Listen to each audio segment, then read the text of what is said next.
Okay, so we're working on tutorial 5. So make sure you open Photoshop, go to File, New, name it Tutorial 5. I put 7th hour because I did one for 6th hour also. Make sure it's set at 10 by 8 inches. Okay, we have a blank document. What I want you to do now is to go into your Safari.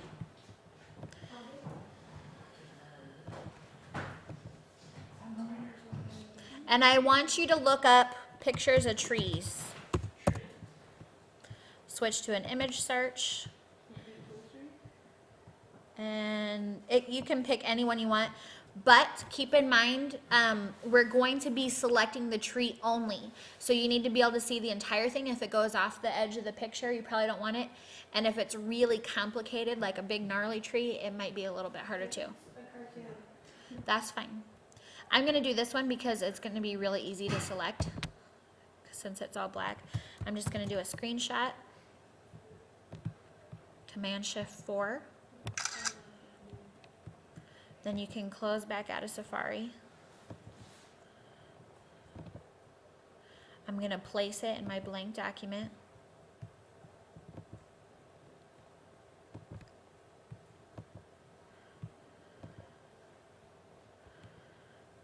You want to make it, it doesn't matter, however big you want.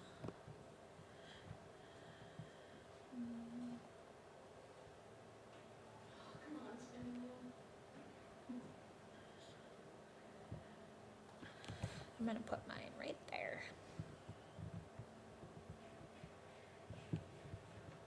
Okay, then if you go to the arrow, it'll ask you if you want to place. Okay, now there's a lot of different ways to do this. Depending on what your tree looks like is going to be depending which tool you'll choose. So for mine, it's going to be really easy to select. So I can just go to the magic wand, click the black part. I can go to select similar, and it's going to pick everything that's black like that. So all the tiny branches will get selected too. But I don't want to delete the tree, even though I just selected it. I want to delete everything around it. So then I'm just going to switch to select inverse. If you have a really simple outline, you might want to use the magnetic lasso tool. We practiced that last time. Yes. What is this tree going to be for? Is it just for the tutorial? Yeah, just for this tutorial. Yeah. How do you... Okay, I clicked on the trunk with the magic wand tool. And then I went to select similar, and instead of just selecting all the dark parts, it went all over the picture and selected everything that was just like that. Then I didn't want to select the tree, I wanted to select the background, but it was easier to pick the tree than to pick all this stuff. So then I just went to select inverse, and it selects everything but. If you have a tree that is colored, like brown and greens and stuff, like real colors, you'll probably have to do it with the magnetic lasso tool. Either that, or if you have a plain plain background, like yours, Joe, with just the sky there and then the light grass in the background, you could use the magic wand to select the sky and then go to select similar. It'll select all that sky stuff and then just delete it. But before you can change anything about the image, make sure you rasterize it. So go to Layer, Rasterize to make it an editable image. Then on mine I've selected inverse, and I'm going to delete the inverse. So all I have is the tree.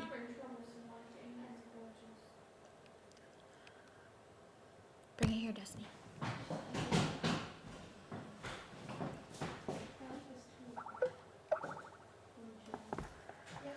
Okay, you just want one of these trees. Probably the easiest way to do yours is going to be using the magic wand. Select the sky, and then go to select similar, and make sure it's rasterized, and then hit delete. And then just use the eraser on the rest. So rasterize it first? Yes. You have to rasterize before you can change the picture at all. Smart object? Yes. Then select inverse? Yep. If you can get close to the edges, selecting the background, like just using your magic wand to take out the sky or whatever it is, then you're good. If you have other stuff around it, from here you can just Command D, deselect it, and then just go to the eraser tool. What do we do after we end? And then you can just manually erase all the other stuff that's in your way. You just got to get close in between the branches and stuff. If you don't take out the stuff in between the branches, you won't be able to put your own background on it. It'll just stay white. What do we do after we end? Okay, then what you're going to need to do ultimately is you're going to want to go back and be able to select the tree. So after the background and everything else is removed, all you have is the tree, then go back and select it. The easiest way to do it is once you have everything around it erased, is to select the white area and then just select similar. And then it's going to select everything but my tree, and then remember I can flip it by going to select inverse. So now everything that's not white, which is my tree, is selected. How do we make the background go away? Just hit delete. Once like if you selected the sky, then just hit delete. Command Z. Then what? Let me see what you have selected.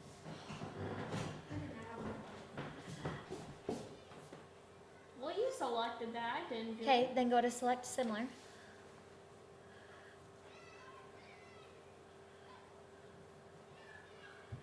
Did it select anything?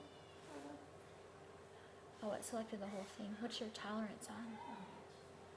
What number? Which one's that? At the top, there's a Oh, number. yeah. It's on 32. Bring it down to like 20.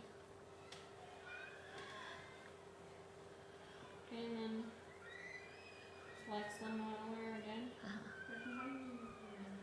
It's still on the select.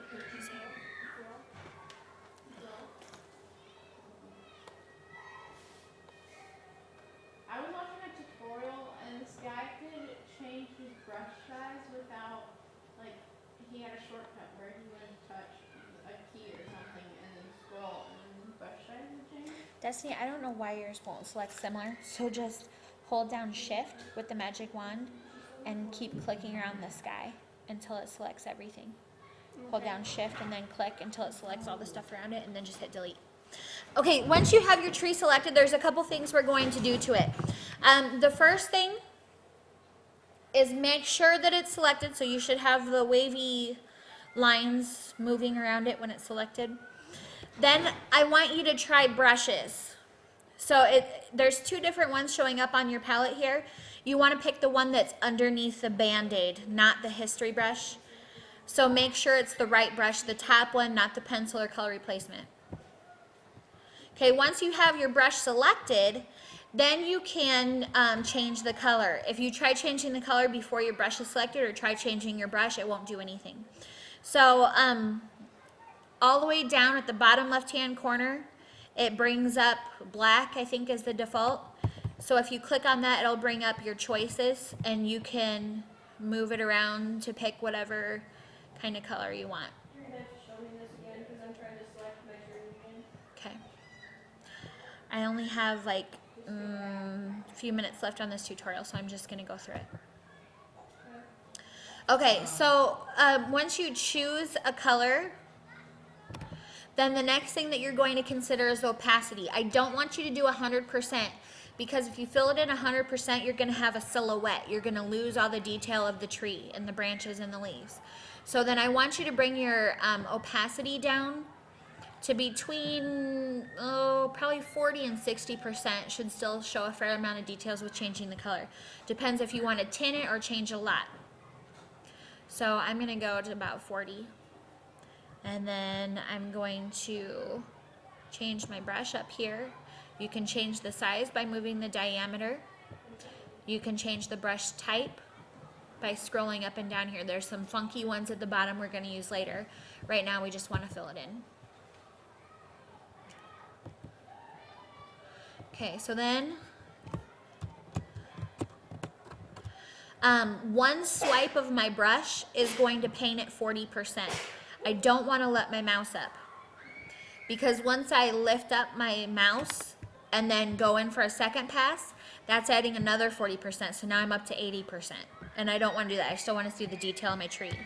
So Command Z. And actually I want it a little bit lighter than that, so I'm gonna Command Option Z and go back 2 steps. And go down a little bit. You can go back more than one step. Yes, if you go Command Option Z. Or you can go up and to go to Edit, Step Backward. Okay, so I have my tree changed now. It's got kind of a turquoise tint to it. What I'm gonna do now is make this a dreamscape world. So I want my tree to be kind of funky and distorted looking. So I'm going to Command D, deselect everything that I just had selected, and then go to Edit, Transform, Warp. And I'll put this grid up on the image, and then you can just mess around with pulling the lines on the grid to wherever you want them. And it's not going to apply anything until you approve it, so don't worry. Just mess around with it and see what you think. I just thought I'm trying to locking.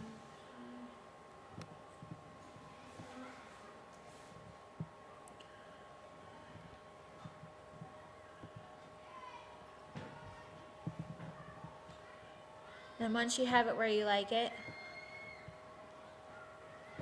then you just go to the arrow. It'll say, do you want to apply? And yes.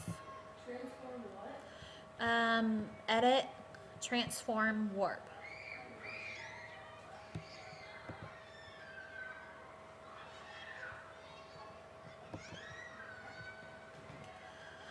Okay, there's only 2 more things that you need to do on this. I'm just going to go through it real quick because I only have 4 minutes left on my tutorial recording. If you just want to watch real quick, I'll go over it again. But if you have the window and then brushes open, you can see all the brushes. Notice how they're not highlighted. I need to go back and make sure that I'm on my brush tool. Now they're highlighted. I want you to try messing around with number 134. It looks like grass. So I'm going to select brush 134. And then I want you to mess around with the different opacities and the different brush sizes.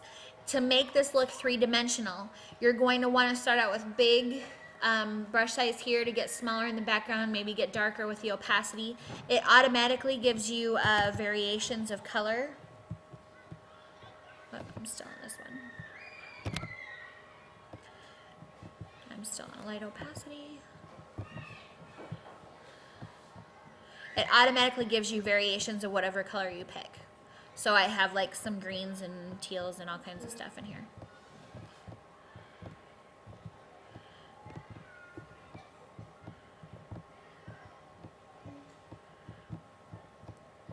And then I'm going to get smaller. What's that? Yeah. Okay, now I want my background to match, and I have this kind of empty space in here. So I'm going to go to the eyedropper, and that's going to pick the exact same color that I have on my background here. Then I'm going to go to my background layer,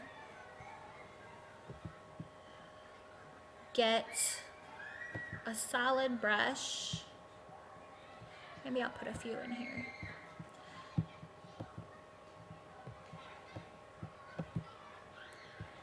Bigger size. And then I can fill in the background so it looks like it's actually part of the rest of the picture. Puts that dark green behind it. And I'm going to change my sky color.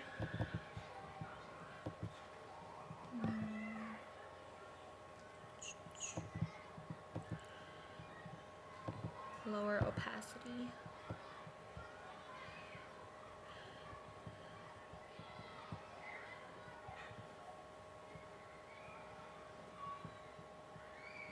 Okay, so that's basically all the farther we're going to get on the first tutorial.